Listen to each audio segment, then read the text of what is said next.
Hi guys, my name is Grzegorz Majewski. I'm designer of this game. This is Gigaton. The game for 2 to 4 players, 13 plus age, and the playtime is around 1 hour.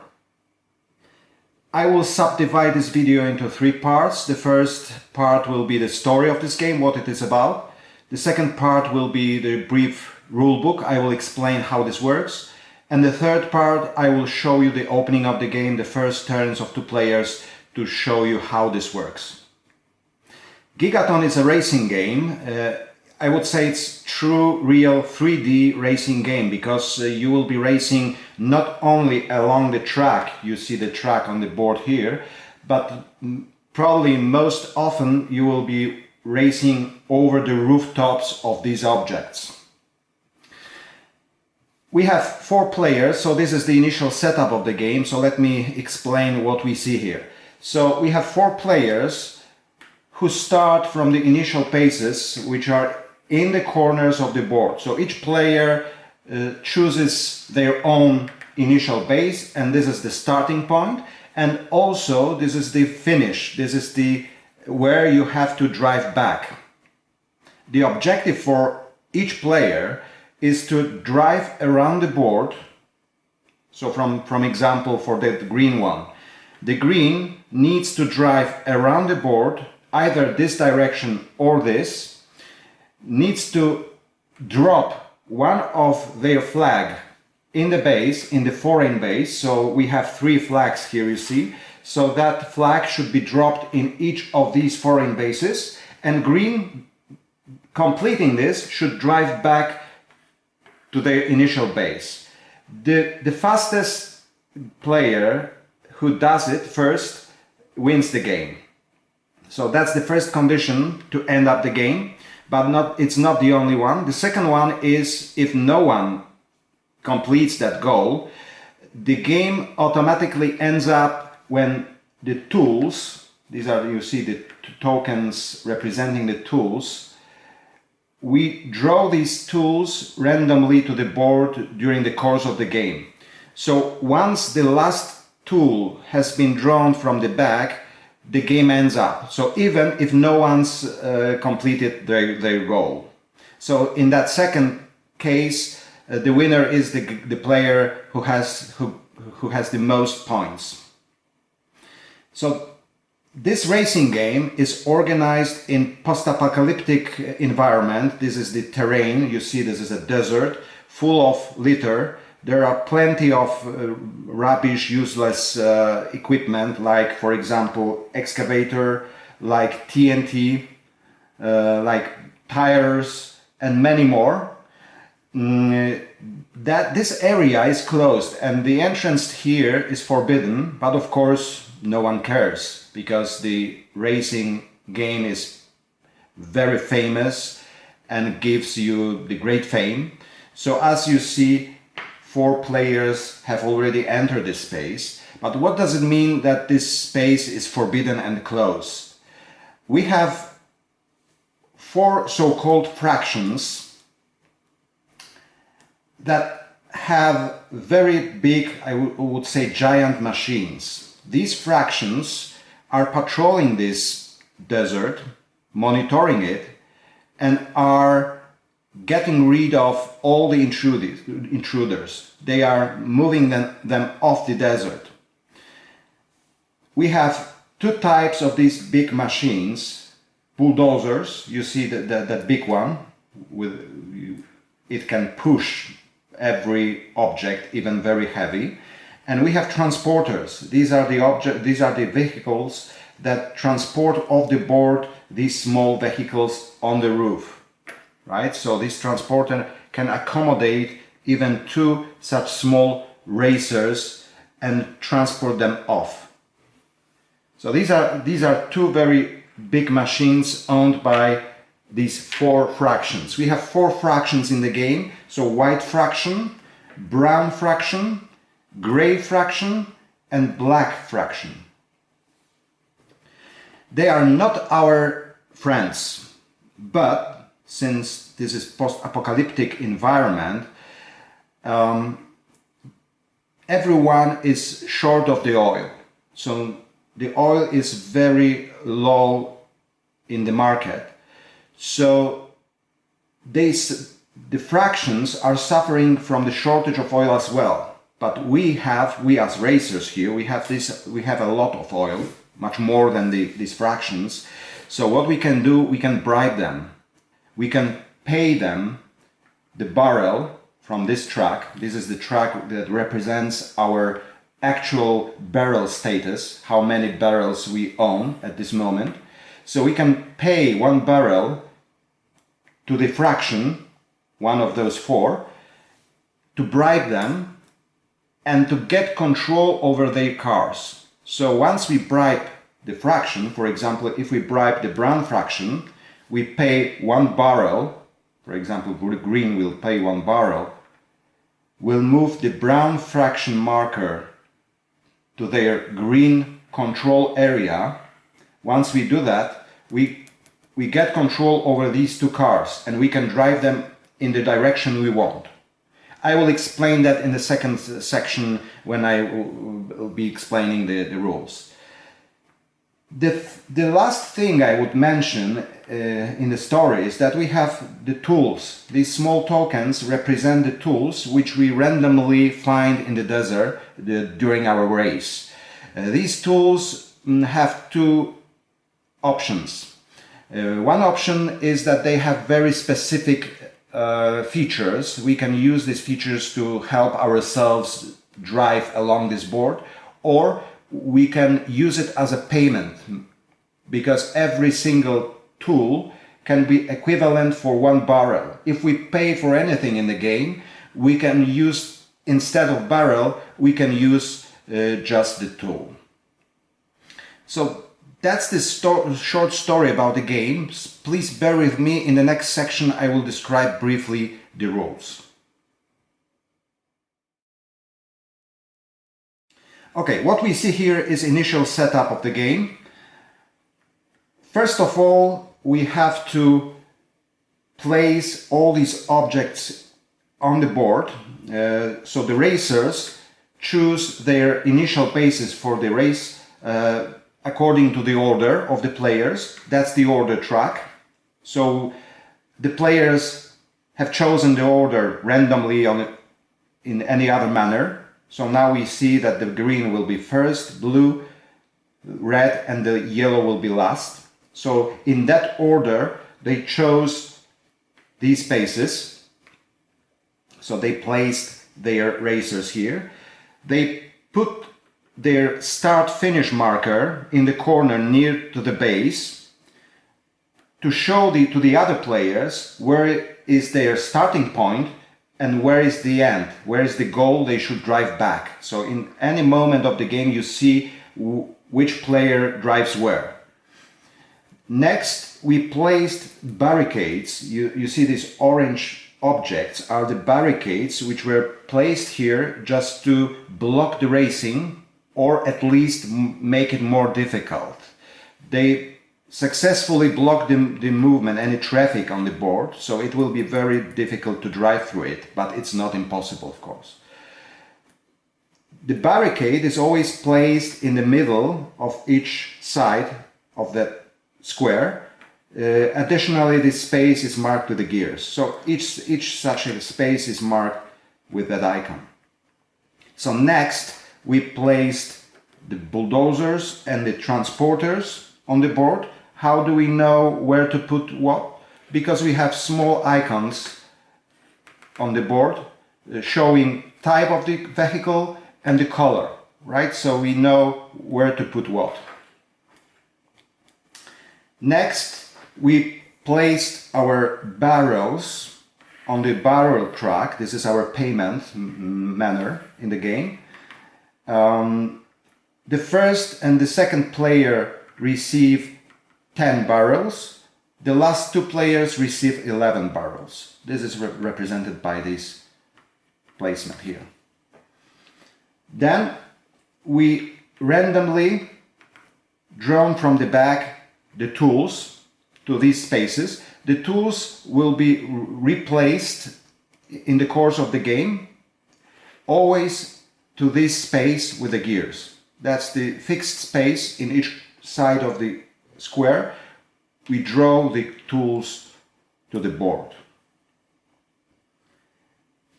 We placed our stop markers here. This is the traffic section. The traffic section informs us which vehicle already moved in the turn of the player. Each vehicle may move only once per turn, right? So if we move, for example, brown bulldozer, then we have to cover it up, its icon in this traffic space. If we move both, then we cover up just in the middle to show that both brown vehicles have been moved in that turn.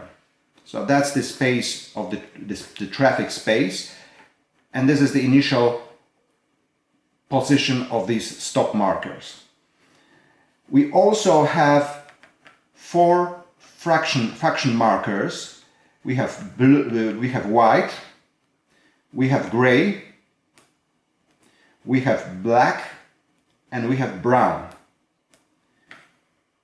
They are just off that space here, because they will, in the course of the game, they will be moved to these control spaces of each player. I will explain it shortly. So that's initial setup. Let me introduce you briefly to the rules. So the game doesn't have fixed rounds, so we don't have any fixed number of the rounds. The game flows as long as the one of the end of the game condition occurs. The first, of course, I mentioned that, is that one of the racers drove along the board, around the board, drove from the initial base, put their flag in each foreign base, this flag, and drove back to the initial base, to the finish. So if the first player does it, the game ends up, and of course this is the winner. If there are more than one, then we have just tiebreakers, like who owns more barrels and more tools in their resources. That's one of the tiebreakers. But this is not the only end of the game condition. The other one is when the tools run out from the back. If we draw to the board the last tool from the back, the game ends as well. And then if no one achieved the goal, drove back to the initial base, then the player with most points, victory points, wins the game. During the turn, each player may do 2 things. One thing is to pass, not to take any action, and if they do it, they will get immediately 2 benefits. The first benefit is that they will get 2 barrels of oil. So if I pass, for example, if blue passes, it will get 2 barrels, so it will move up on that track by 2 spaces. Right? So this is the one benefit. And the other benefit is that this player immediately places its order marker as in the first lower position for the next round. This is the order section, which is composed of 2 order tracks.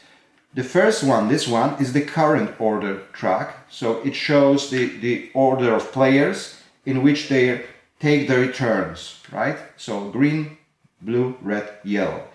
The bottom one here is the order track for the future round.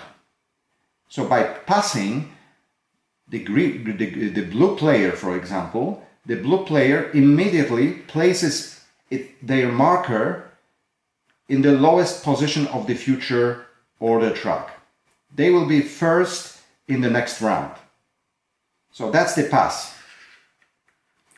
If you don't want to pass, you can do the action, and the action may be composed even of 4 different activities. There's no restriction in which order you do these activities. You can do it in whatever order you want. Even more, you can pause one of the activity in the middle, you can do the other activity, and you can get back to that paused activity to complete it. I will explain it shortly. So what the activities are? The first activity is the order bid. So you can bid the order for the future, for the next round.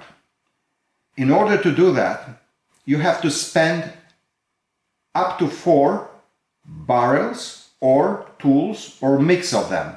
You remember I mentioned that the tool is equivalent for 1 barrel, so you can add up barrels and tools to that pool, and you can spend it up to 4 resources to move along this path to the future order track.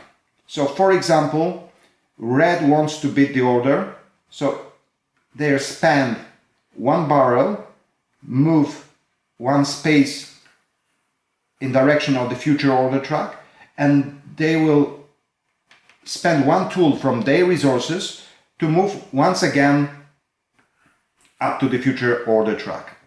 At the end of each round, as all players finish their turns, we look at this section, and the player who is closest to this future order track will place themselves to the first lower position. If the players are in tie, they are just move with the same order to the future order track, right? So like that. So now in the next round, the bottom order track is the current order track, and the upper will be the future order track. So if we beat the order in the next round, we will be moving up to this track. So that's the order bit. The next thing is the next activity we can do. We can move our racer, right? We can drive our racer in whatever direction we want. We can drive it here, we can drive it here, no matter. But there is only one restriction. Your racer can be moved only once per turn, according to the traffic rules. So what are the traffic rules? I will describe in the next sections. This is the second activity. The third activity is you can bribe the fraction. You see here we have fraction markers. You can bribe them to get control over their machines. For example, green wants to bribe brown bulldozer, brown fraction, to get control at least over the brown bulldozer. They must pay either 1 barrel or 1 tool per each faction you want to bribe. So if we want to bribe brown faction, we just pay 1 barrel and we move that brown marker to green control section. So that's the green circle that represents control space of the green. So as long as the brown faction marker stays in this circle, green has exclusive right to drive brown cars. The player in their turn may bribe even all factions if they only can afford it, right? So each faction costs 1 barrel or 1 tool. So if green decides to bribe all 4 factions, they would have to spend more 3 barrels, right? And place all these factions markers in their green space. Now green controls all cars on the board, of course except the rivals racers, right? But they control brown, black, white and gray, right? So green in this turn may move all these cars. There is one condition. If you control the faction, you can move 1 car for free. The first car is for free. So for example, if green decides to move brown bulldozer, they will move it for free. But if you want to move the second car of the same faction, you have to pay again 1 barrel, right? So if green wants to move brown transporter as well, then they have to pay 1 barrel more. And the way how you move these cars is subject for traffic rules I will explain in the next session. Okay, so that was the third activity, to bribe the faction. And the last activity is to move the cars of the factions according to the traffic rule, and again, there is one restriction: you can move only once per turn each of the car. So if you move the brown bulldozer, then you cover it up, its icon on the traffic section, to show that the bulldozer has already been moved in that turn. If you want to move another brown car, you will cover both icons in the middle of this column here. Okay, so that's how the round and turn proceeds. That's what you can do. Now let's move to the traffic rules, because this is the most important thing you need to know to be successful in the game. Please stay with me. On the board, we have a player aid, which is here. This is condensed information about the rules, about the cars, all the machines, and about how they move on the board along the track. So before we start, we need to know the technical parameters of all these objects. We have 4 objects. So this is racer, this is transporter, this is bulldozer, and this is barricade. So we have 3 vehicles. They will be driven around the board. And there is one immobile object. This is barricade. It doesn't move itself, but it can be pushed by bulldozer. So all these objects except barricade have their power. Power means how many spaces they move ahead on the empty track. So let's start from the racer. So the racer power is 5. It means that the racer on the empty track will drive 5 spaces. 1, 2, 3, 4, 5 in one turn. Transporter has the power 4, which means that on the empty track it drives ahead 4. 1, 2, 3, 4. And finally, bulldozer has the power 3. That means that on the empty track it drives 3. 1, 2, 3. I think it's pretty easy. That's one technical parameter you should know about all these objects. Of course, barricade doesn't move, so it has the power 0, known. The second very important parameter is the mass. The mass is represented by the height of the figure on the board. The racer has the mass 1. The transporter has the mass 2, and it's really 2 times higher than the racer. If you compare the heights of these both figures, you see that it's exactly 2 times as high as racer.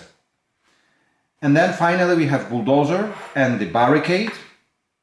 They both have the mass 3, which is represented by the equal height of these figures, and both are triple times higher than the racer in terms of the height of the figure on the board. And the third very important parameter is the cargo. Cargo is the mass the object can accommodate on the roof. So racer doesn't have any cargo. This is the racing car, so it's not transporting car, it's not heavy car, so it doesn't accommodate anything on the roof. So the cargo is 0. Transporter has the cargo 2, which means it can accommodate the total mass of 2. What does it mean? So it can accommodate up to 2 racers, and please just see that simplification of the figure. We have one racer on the other, standing on the other, but it doesn't mean that exactly this.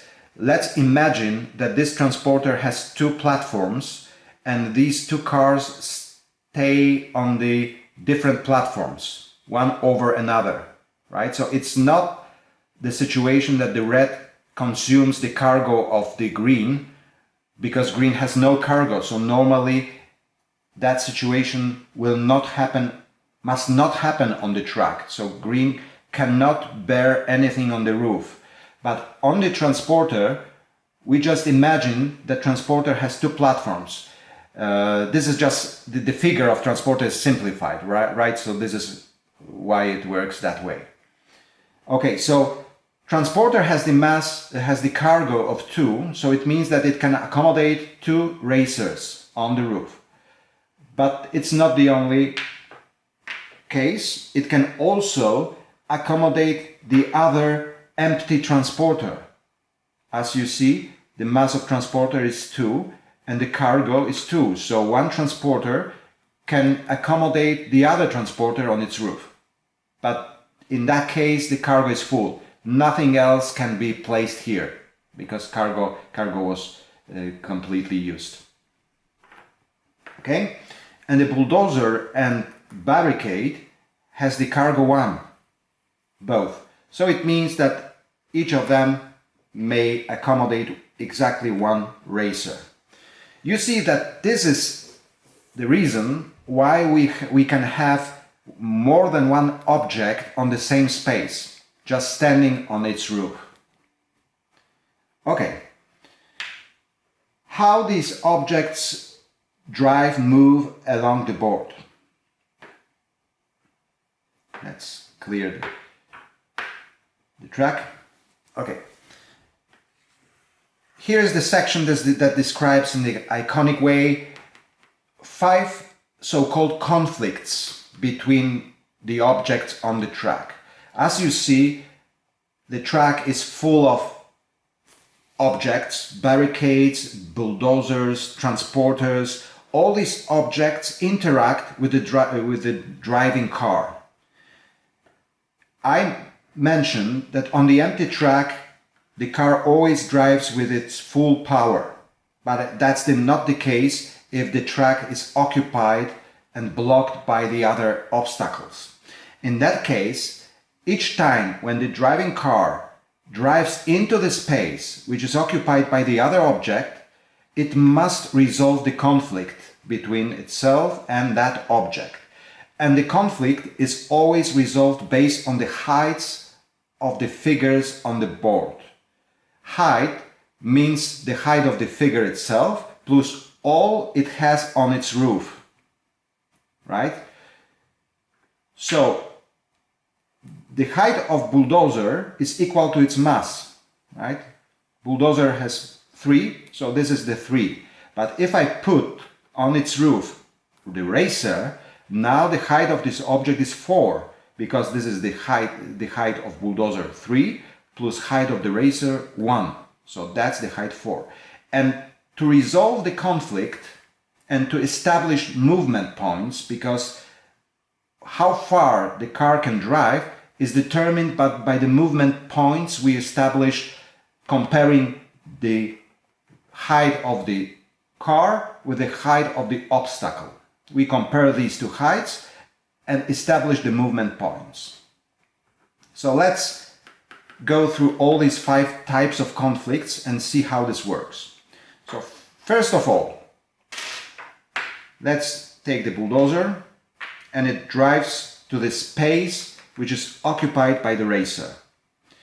The first rule says, the first type of conflict says that if the driving car is higher than the obstacle by 2 or more, then it drives through it with the full power. So in that case, bulldozer 3 with the racer 1, the difference between these two heights is 2, so it will drive through that racer with the full power 3. 1, 2, 3.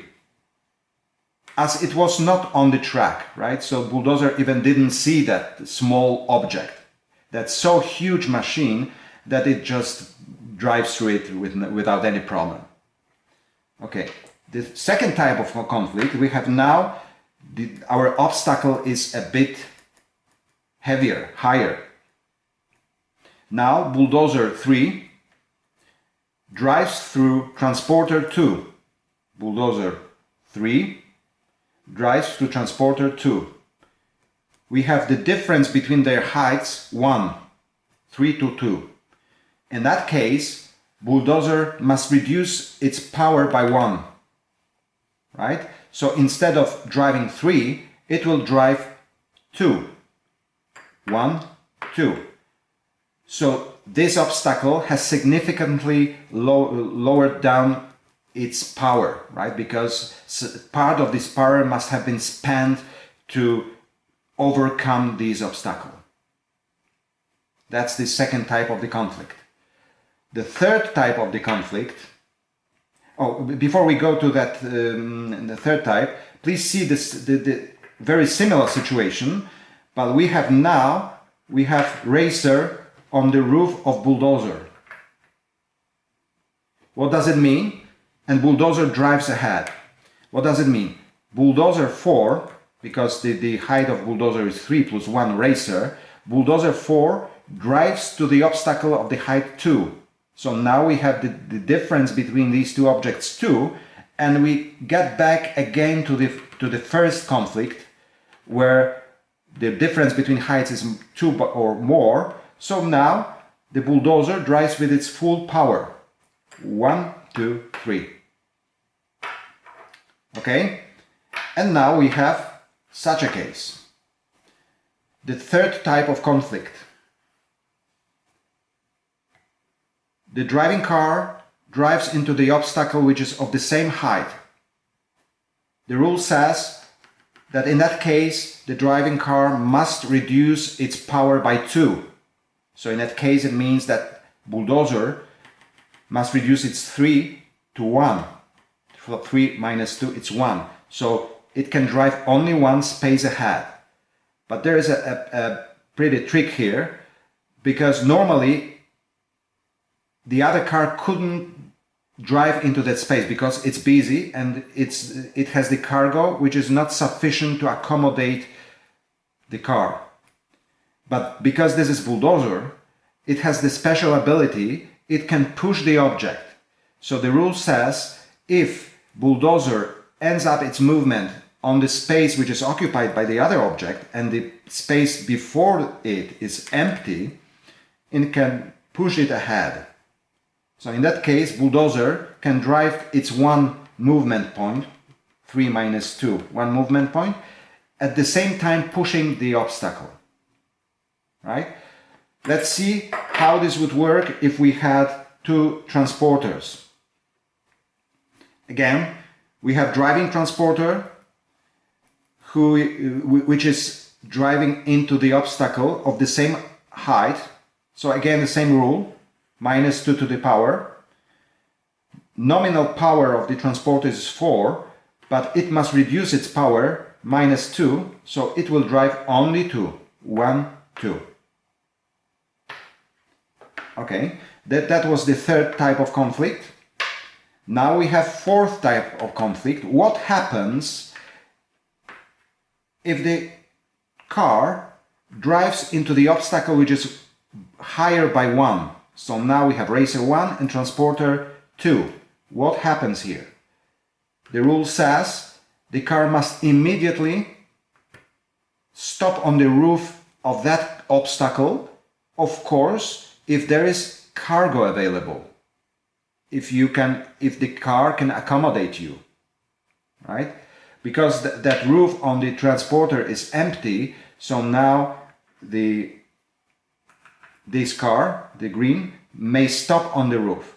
If the cargo was busy, fully occupied, this racer wouldn't be able to drive through this obstacle because it can't stop on the roof. In such a case, it must stop earlier in the first possible space. So in that case, it wouldn't be able to drive at all. And what happens if our driving car is lower by 2 or more to the obstacle? In that fifth type of conflict, it means that you are not allowed to drive through it. So for example, we have racer that its nominal power is 5, so if the track was empty, it would be able to drive 5 spaces ahead, but in any case it can't, because it drives 1, 2, and now it encounters the obstacle which is higher by 2 or more, so it can't drive through it. It must stop before it. So now you see why it is very important to bribe the fractions, to bribe them, to pay them, to land on their roof, because if you are on the roof of, for example, this bulldozer, and you drive this way, so bulldozer gives you the height to overcome this obstacle. In this particular case, we have bulldozer which is 4 height, including this racer, so bulldozer 3 plus racer 1, its total height is 4. It drives into the obstacle of the height 3, so it will only reduce 1 from its power, the bulldozer, because bulldozer drives. You are only on the roof of bulldozer, you don't drive here. So bulldozer will move 3 minus 1, 2. 1, 2.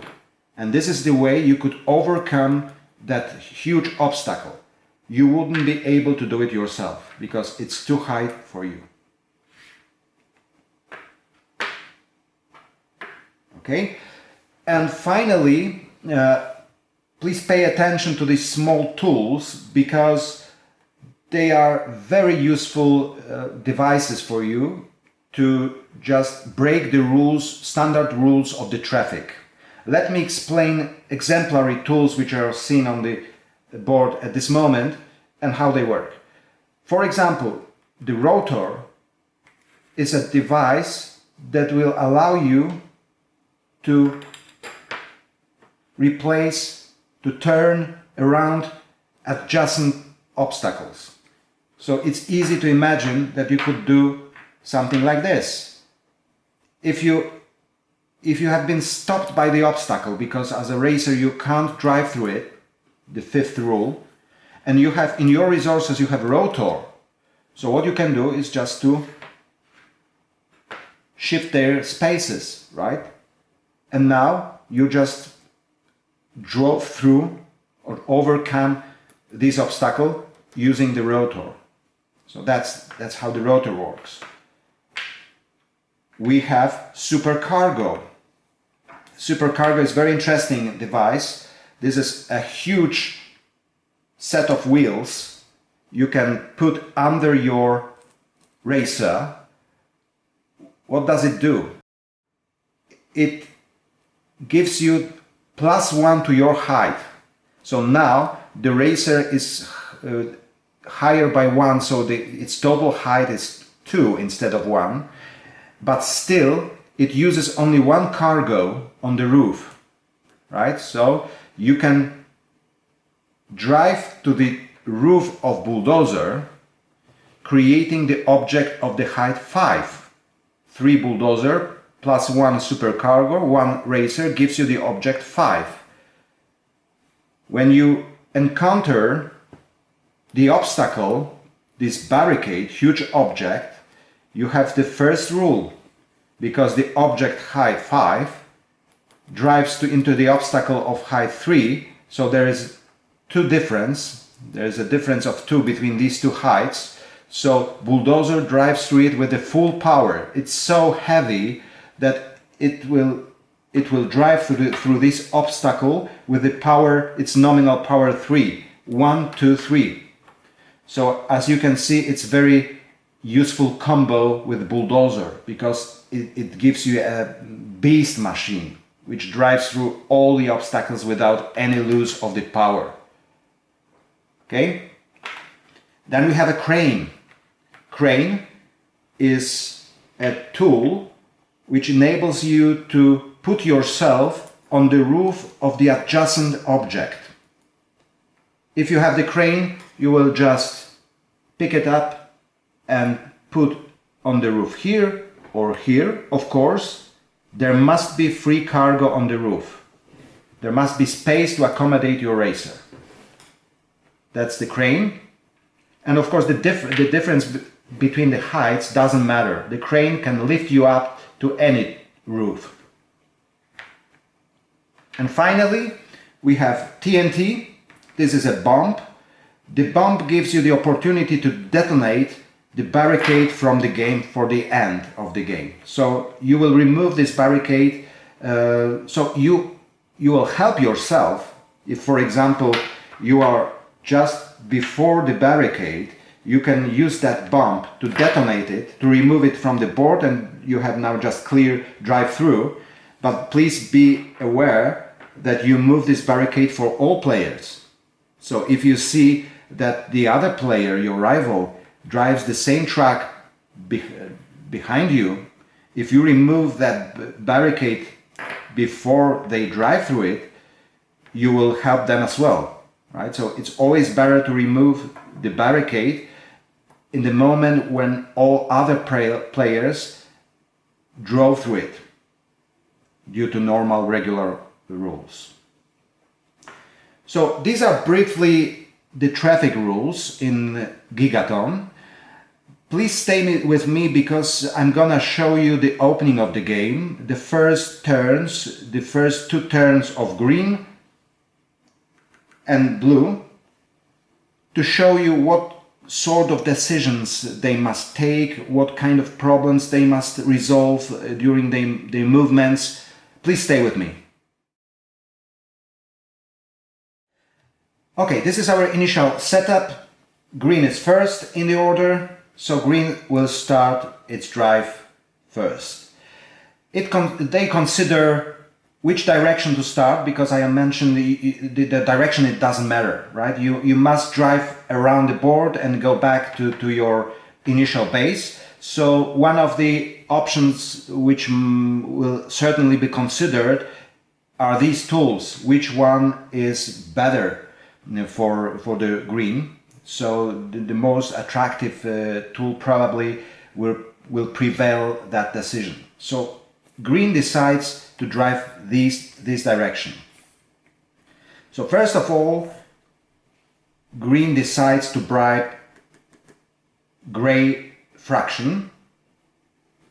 They pay one green barrel, so move down one space on this track, and moves that gray faction token here on the green circle. This is the control field. Now it means that green got the control over both gray cars, can drive them exclusively. First car will be driven for free. If green decides to drive the second one, we'll have to pay another green barrel.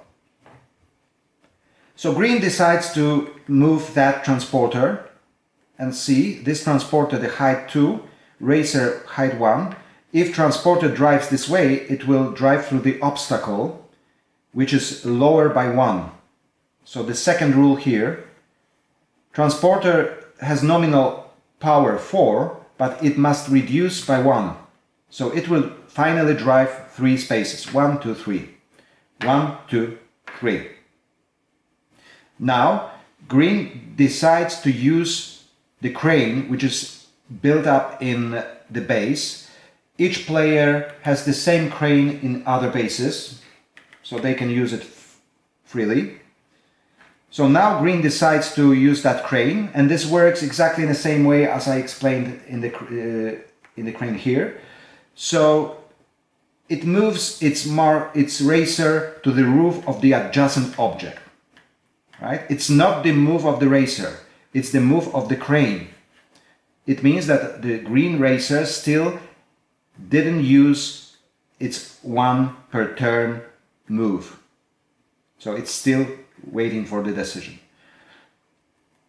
I forgot to cover up the gray icon of transporter to show that this transporter has already moved and it's not allowed to move it again in the same turn.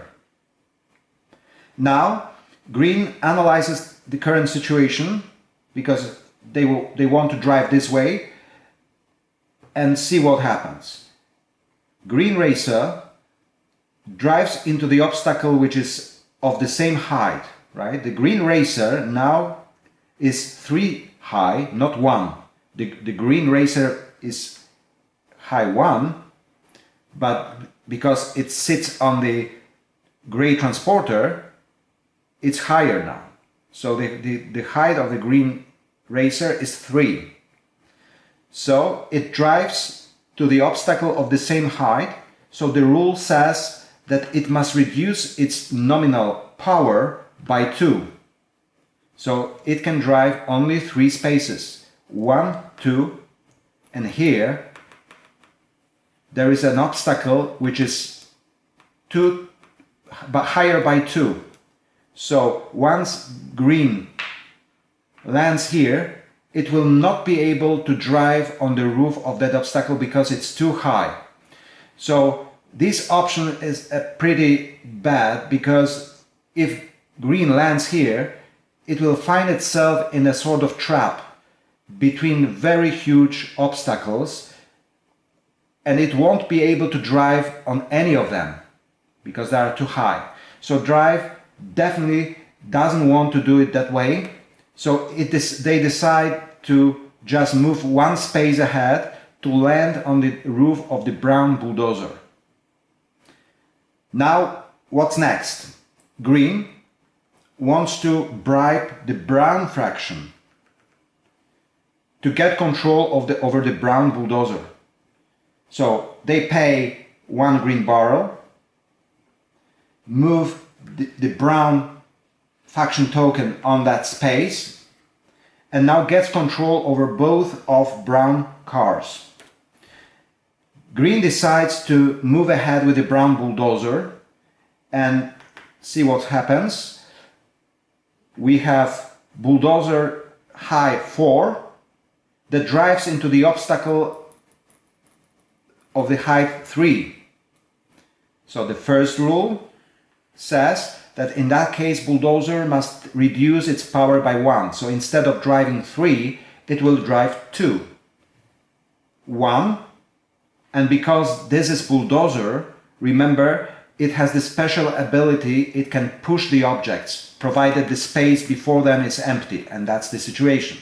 So the second space, bulldozer will move by pushing the obstacle ahead of it. What happened?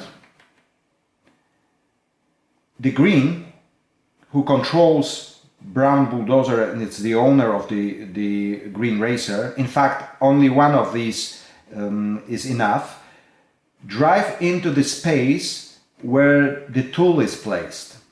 The rule says that every time your racer of the car, or the car you control, the faction car you control, drives into or drives through the space where the tool is located, you can pick it up immediately, and it's ready to use even now, immediately. So you can just pick it up and use it right now, or you can pick it up to the resources and use it later on. Green decides to pick it up and use in the next turns. So this tool has been removed from the board. Green would be able to do something more, right? Like for example, to bribe the other 2 factions, paying 2 more barrels to move their cars, but they don't see it's beneficial at this moment. They don't see it would give any good move for them. So green completes their turn. After the turn is completed, we reset these markers on the traffic section.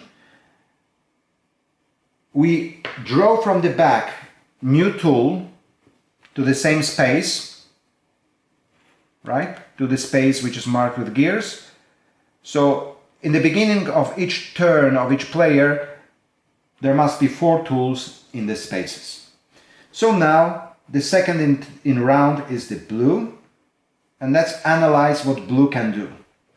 Blue would be able to do exactly the same set of movements like green did, like a mirror action, like moving, this transporter here, use the crane to go to the roof of this transporter, then jump to the roof of the bulldozer, and then just push with the bulldozer that barricade getting this supercargo tool, but blue sees a better option for them. Blue decides in the first step to take over the control of gray fraction. So blue pays 1 barrel, moves gray faction marker to blue control space, and now blue has exclusive control over both green cars, and that control was lost by green. So green no longer controls gray cars. Of course, in the next turn they can pay again for bribing the gray fraction to put it here, but of course this must be supported by the barrels or tools. So now blue has the control over gray faction, and they decide to move this bulldozer this direction. What happens here? Bulldozer 3 drives into the obstacle of height 1. So the difference between these two heights is 2. So it's the first rule. Bulldozer drives its full power, 3. So 1, 2, 3. Now blue decides to use the crane in its base just to move to the roof of the adjacent vehicle. And now situation is a bit more complicated because we see we have multiple obstacles one after other. In such a case, the rule says that you have to establish movement points only on the conflict with the first obstacle. So you don't analyze the rest of the obstacles. You establish these movement points comparing your current height with the height of the first obstacle, and then you drive your movement points, and there's only one condition. You will have to stop immediately on the roof of the obstacle which will be higher of your object by 1 or more. If this is more, then you won't even be able to drive through it. You will have to stop a space earlier. But if the obstacle is higher by 1, you have to stop on the roof of it. If this is obstacle higher by 2 or more, you have to stop before it. So let's analyze what happens here. Blue has current height 4 because it stays on the gray bulldozer 3 plus 1, it's 4. 4 comparing to 2 of transporter gives you the difference 2, which means this is the first type of conflict. So blue racer can drive with its full power. 1, 2, 3, 4, 5, even to this space. Let's see. 1, and in this space you see there are obstacles of the same height. So blue doesn't have to stop, because the stop must be done only if the next obstacle is higher, but that's not the case here. So blue drives ahead. What happens here? Again, the obstacle is of the same height, so blue doesn't need to stop here. The stop would be needed if this obstacle was higher, but this is of the same height, right? So blue goes 1, 2, 3, 4, 5. It drives up to this space. So you see this option is even better to what green did, because if this was a mirror move, so blue was on that space right here, but now green is a bit further comparing to green, so it's pretty good move, but it's not enough. It's not all blue can do in their turn.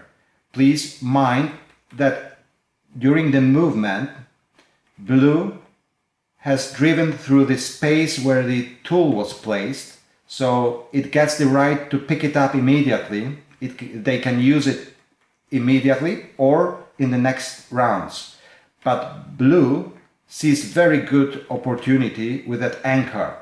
Anchor is a tool which you can hook up on the adjacent vehicle, and if that vehicle drives, it will tow you behind you, right?